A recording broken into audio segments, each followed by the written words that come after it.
Hello everyone, I'm the Salty Hyena and I'm here with another bot build showcase. Today we're gonna take a look at this baby, the Sarisa Atlas.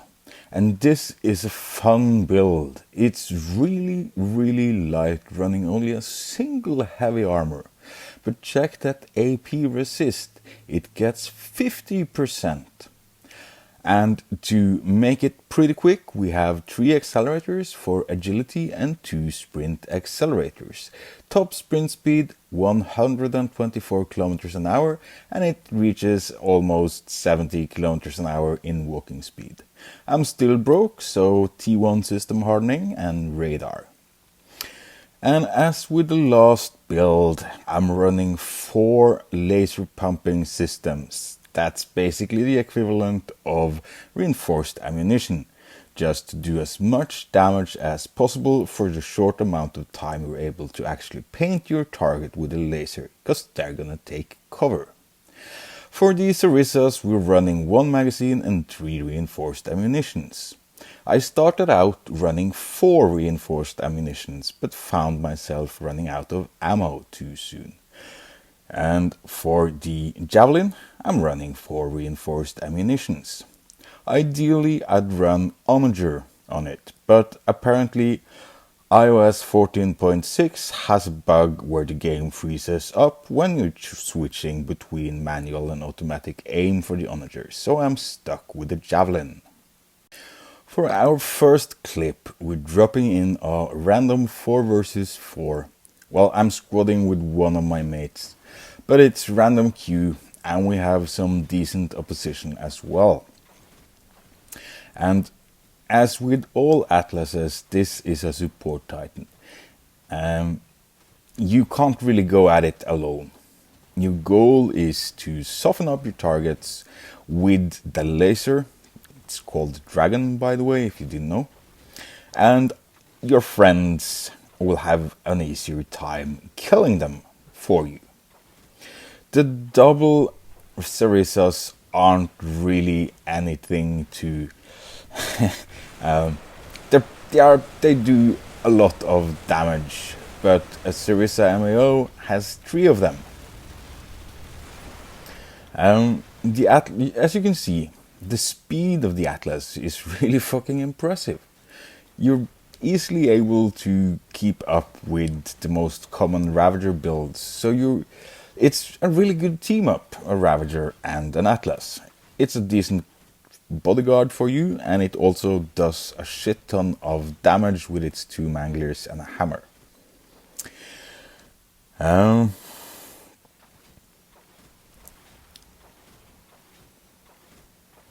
So what you're basically doing with this build is you're going to use your speed to reposition yourself. This build is not a frontline fighter at all. It is a backup fighter or a support build, and it does its job of supporting other titans beautifully. It can't really brawl because it's so easy to shoot off its weapons. It's possibly even easier than to shoot off the weapons of a Tirpitz.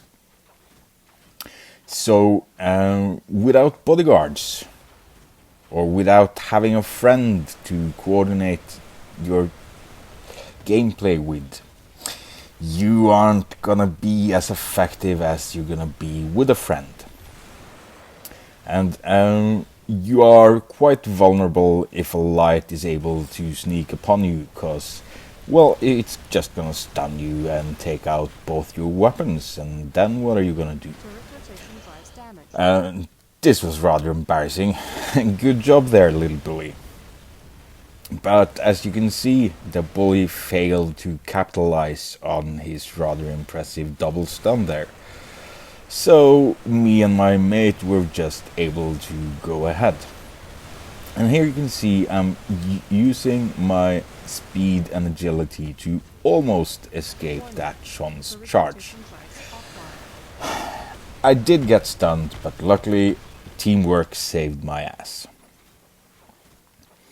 So yeah, I was saying the back of the line is where you really should be staying most of the time. You shouldn't get closer than 200 meters. And as such, the sarisas, they're a much better fit than, let's say, the cyclones. Because the cyclones, they're probably most effective up close, yeah. And we're nearing the end of this clip because I'm not able to dodge all these sarisas and then I'm dying. And you could sort of see what my next video is gonna be about there. But we're dropping in to another clip. So this is a 4 versus 4. Pretty decent players on both teams. This is the latter half of the game. My side has the convoy. I've dropped in a fresh Atlas. And we are basically just gonna use it as zone control. We're gonna keep the point and allow our mate to escort the convoy to the extraction point. And look at that speed. This Titan with its speed and agility pilots actually quite a lot like a Ravager. And I'm building it quite a lot like I'm building my Ravagers as well, for speed and agility. So the concession here is that I have no heat resistance at all. I've dropped so much armor that I simply couldn't afford any. So I have to dodge all those javelins and stay out of the range of sarisas so I can dodge them. You see those javelins? I'm red in my tower gun's red already. And stings are a problem for me. I can dodge a lot of a sting salvo, but I can't dodge all of them. Luckily, I can utilize my speed to get out of their range quite easily. So I'd say that my ability to dodge stings are pretty close to a Ravager. So quite good actually.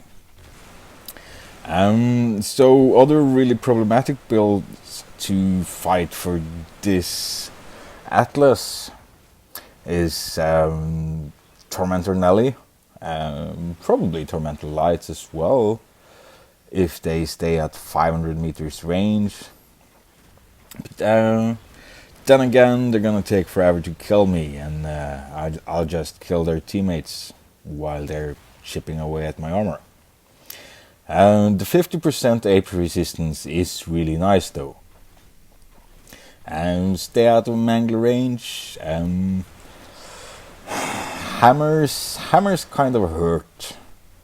And also they'll try to kite you at 500 meters range. But and Turpits is a challenging matchup.